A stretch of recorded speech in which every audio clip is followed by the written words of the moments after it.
Zoom in بھی یا صحیح ہے؟ زوم ان تو نہیں کرنا نا؟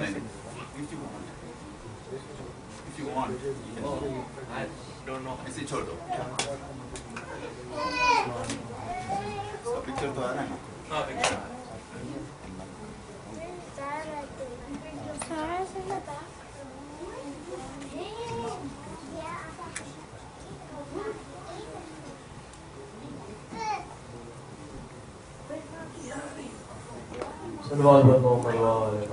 اللهم صل على محمد وعلى محمد.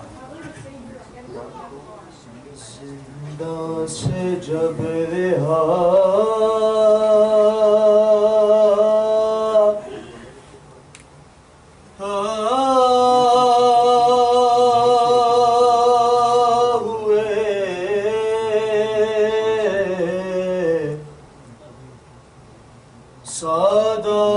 سادات کربلا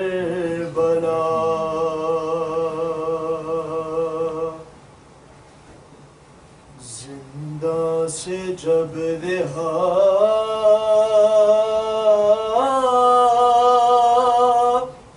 ہوئے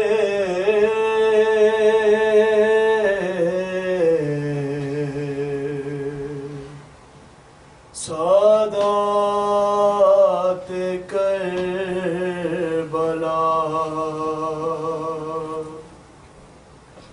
تمہارے لپٹ کے قبریں سکینہ پہ دی صدا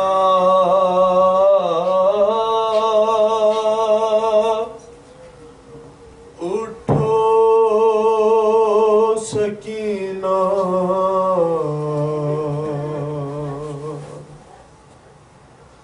چلے کربلا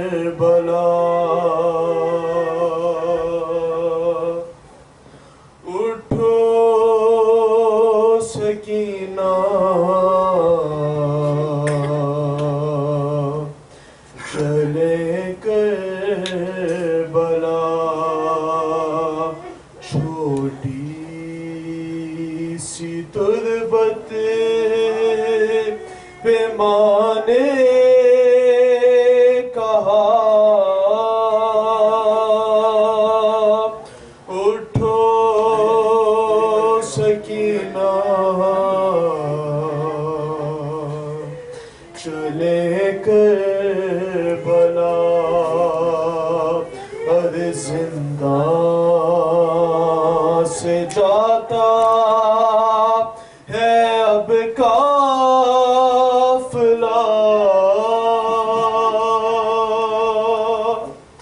اٹھو سکینہ چلے کربلا اور مجھے شاہزادی تمہاری قسم اور مجھے شاہزادی تمہاری قسم نہ رکھوں گی زندہ سے باہر قدم اور سفر کی اب ہوتی ہے تیاریاں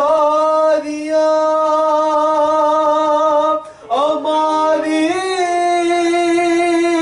میں بیٹھے ہیں حرم اور غربت کا میری تمہیں واسطہ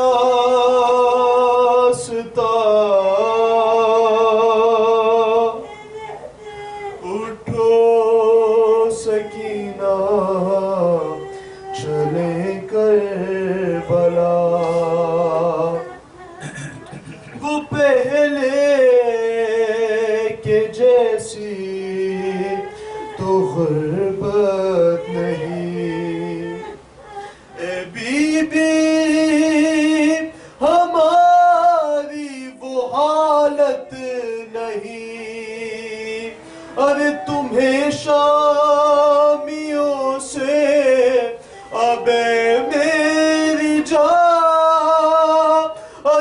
کفن مانگنے کی ضرورت نہیں، ارے لو مل گئی ہے تمہاری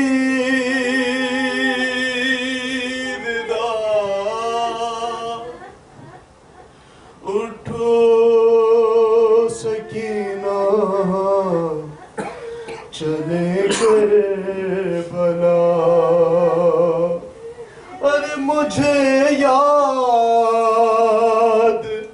اصغر کی ہے بے کسی، لحد سے وہ میت نکالی گئی، ارے اکیلے اکیلے میں رہنے نہ دوں گی تمہیں، بھروسہ نہیں شامیوں کا کوئی، اور رہتے رہتے ہیں چاروں طرف اشکیاں، اٹھو سکینہ چلے کربلا، ارے مجھے مار ڈالے گا بس یہی غم، کمر میں ہے بیٹی تمہارے جو خم، ارے ورم بازو کا مجھے یاد ہے، ارے تمہیں تو دکھائی بھی دیتا ہے کم، اکبر سے بی بی ملے گی شفا،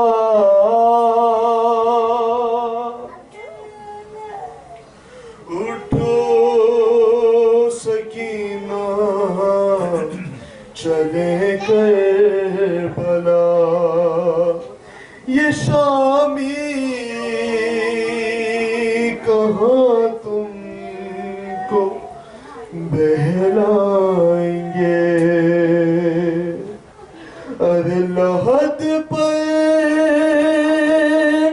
تمہاری نہیں آئیں گے، رہے گا اندھیرا ہی زندان میں،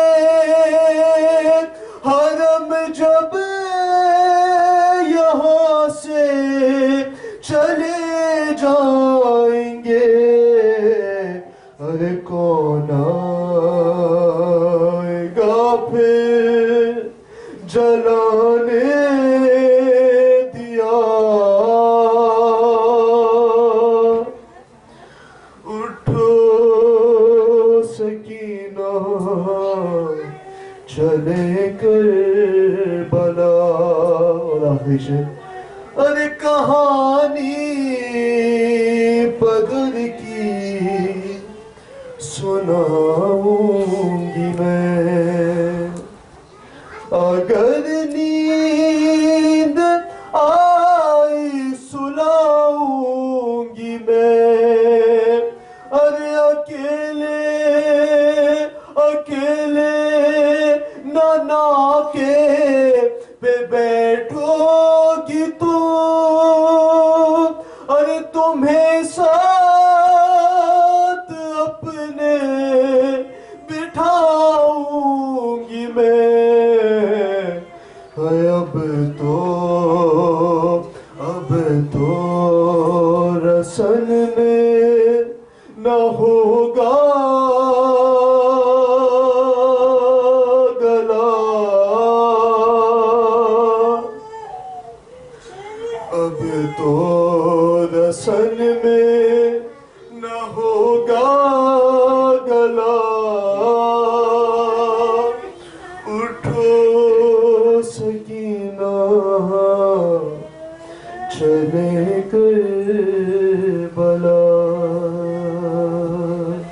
وآلہ وسلم. اللهم صل على محمد وآل محمد.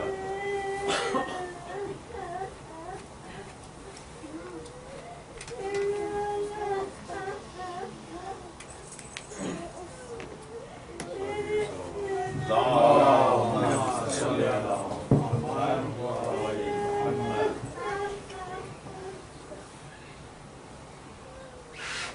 نانا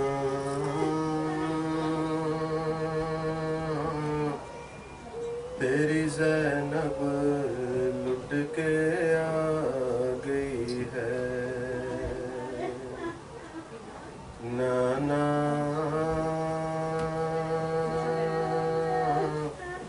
تیری زینب لٹ کے آ گئی ہے. درباروں میں بازاروں میں تیرے دین کی آن بچا گئی ہے. نانا تیری زینب لٹ کے آ گئی ہے. یہ نیل رسن کے شانوں پر یہ خاک بلا میرے بالوں پر. نانا میری ہستی خاک بنا گئی ہے. نانا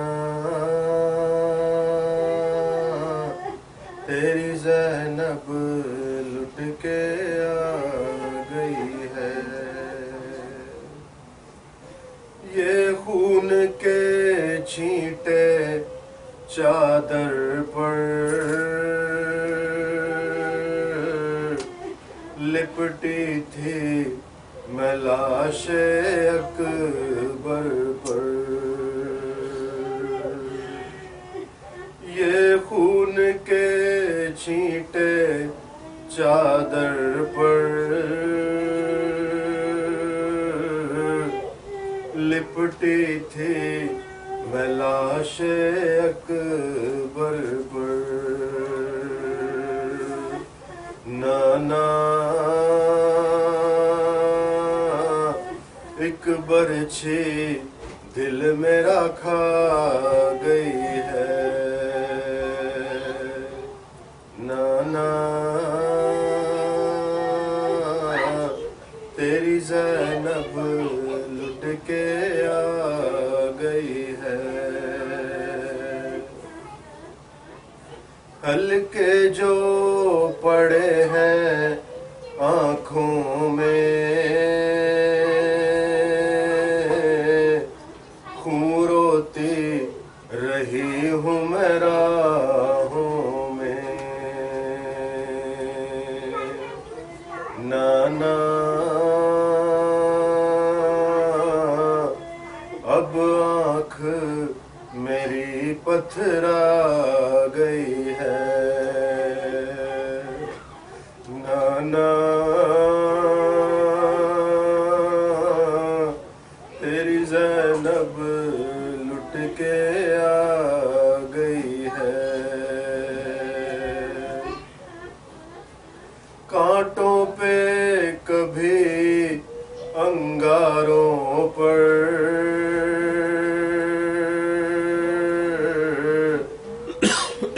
میں چل کے گئی بازاروں میں. کانٹوں پہ کبھی انگاروں میں میں چل کے گئی بازاروں میں. نانا یوں مجھ پہ ضعیفی چھا گئی ہے.